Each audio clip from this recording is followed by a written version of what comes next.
What is that in front of you? This is our matcha flask. And how do you use it? I've never seen anything like it. Yeah, it kind of, you gotta take this apart. It's got a whisk in here. That's awesome. It's a thermos. You can do it hot or cold. Put your matcha in. Start with just a bit of water.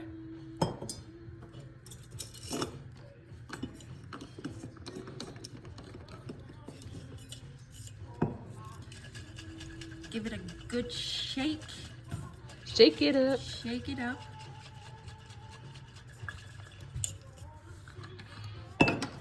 And then top it off. Oh, I screwed it on so tight.